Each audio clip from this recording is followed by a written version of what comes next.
எல்ஐசியில மொத்தம் 40 கோடி பாலிசிதாரர்கள் இருக்காங்க.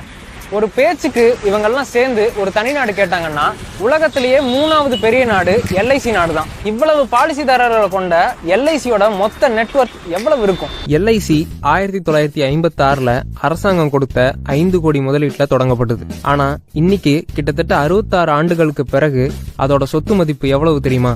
39,60,000 கோடி. இந்த அளவை புரிஞ்சுக்க நாடாளுமன்றத்துல நிர்மலா சீதாராமன் 2021-22 ஆண்டுக்காக தாக்கல் செய்த பட்ஜெட்டோட மதிப்பு 39 லட்சம் கோடி. எல்ஐசியின் சொத்து மதிப்பு அதை விட 60,000 கோடி அதிகம். 75 நாடுகளின் ஜிடிபியை விட எல்ஐசி சொத்து மதிப்பு அதிகம். எல்ஐசியோட மத்திய அலுவலகம் மும்பைல இருக்கு. அதுக்கு கீழே 8 மண்டலங்களும், அதுக்கு கீழே 113 பிரிவுகளாகவும், அதுக்கு கீழே 2048 கிளைகளாகவும் இருக்கு. 2 பேர் மட்டும் வேலை செய்யக்கூடிய 2100 சேட்டலைட் பிரான்ச்சஸை சேர்த்து மொத்தம் 5000 அலுவலகங்களை கொண்டது எல்ஐசி.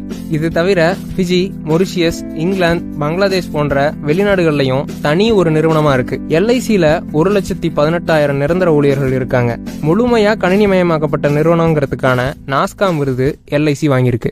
ஏப்ரல் 1, 2020 இருந்து மார்ச் 31, 2021 வரைக்கும் இந்த ஒரே ஒரு வருஷத்துல மட்டும் எங்களுடைய வருவாய் அப்படின்னு பார்த்தீங்கன்னா 6,85,000 கோடி. உலகத்தில் ஒரே வருஷத்தில் 6,85,000 கோடி டேர்ன் ஓவர் பண்ணுற